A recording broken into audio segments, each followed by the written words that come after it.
Gary Puckett from the Union Gap, absolute honour, just done an absolute ripping set, all the classics. How you doing, man? You good? I'm good. All is well. We're here in England. What could be better? Yeah, no. And when was the first time you came to England? First time I came to England? Oh gosh, I honestly don't remember. Okay. But I've been here several times. Sometimes just on vacation. You know, doing the tourist things. What first big hit in the UK? First big hit, I'm pretty sure was. Let's see. I think Young Girl was the first one. Woman Woman is a big hit here, as well as Lady Willpower. And we got a gold record for the second time in 1974 because it reached the top of the, what do they call it, BBC Revive 45s. Okay, cool. Yeah. Excellent. And so I was saying earlier that you've got a very northern soul. I don't know if you know what, like, that kind of, in the UK we have a thing called northern soul. It was a big thing. A guy called Win Stanley is a big DJ, brought people like Edwin Starr and those kind of people over and kind of introduced this kind of B-side, kind of like Motown flavour. It's what is, you know, there were rare sort of tracks, and I hear a lot of that, and I wonder if is there any rare kind of records that came sort of like had that kind of element, but I don't know if you'd know that or not.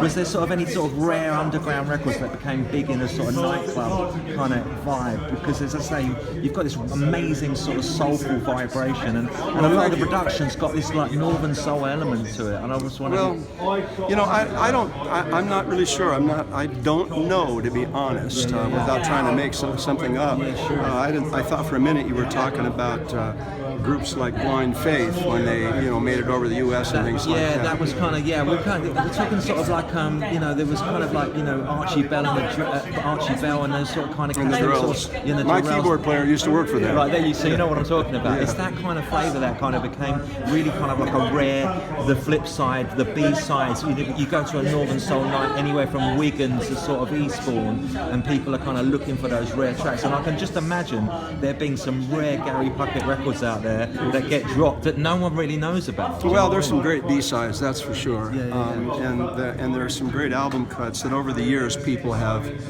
emailed me and said, what is the lyric to this song? I've been listening to that song. It's my favorite song of all time.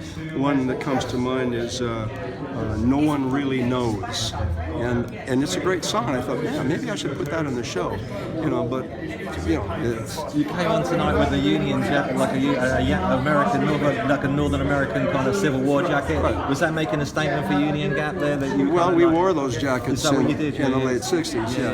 That was our band outfit. Did you do the design? Was it you sort of doing the sort of stage designing and that? Well, it was my idea to use the outfits. We had to find a tailor, that could make them and make them look right and all that kind of stuff. And how did that go down when you were going down south and playing gigs in sort we of were a little Atlanta afraid in the stuff? beginning, but we went to it was called, what was the name of the Shower of Stars, and it was a big deal, like for a week long, and it was Birmingham, Alabama, Wow. So it was definitely the South. What year was that? It was 68. Oh, wow. Yeah. So it's still pretty kind It was. We only had one hit record. Yeah, right. So we got a great big Confederate flag, and we wow. rolled it up and we laid it over the keyboards. And when we walked out on stage to do our show, we picked it up and furled, and 6,000 people gave the rebel yell, and it was so right. cool. And then I went, okay, cool. we're all right. So you knew how to play the game. The Chitlin circuit, obviously, sort of like was that sort of a circuit that you guys would be able to get onto? No, we were not in the Chitlin circuit. No. And would you have to be kind of like? No, I think you had to be more on the blackish side or doo-wop-ish side. But I can imagine a lot of your records kind of crossing over into that field. Would I be right in sort of saying maybe that? they did. Because you've got an incredible soulful vibration about you. It really kind of transcends kind of all kind of, well, we use the word race. It transcends that because you just got this love in your vibe, dude. Something you did, and I know you got to get on, but something you did at the end of the year, and you said all credit to God, and I just thought that was a beautiful thing, man. Do you know what I mean? Oh, good. Thank you. Is that kind of has that always been with you, the kind of the spiritual side of things? Not always, but it goes back to 1991 for me.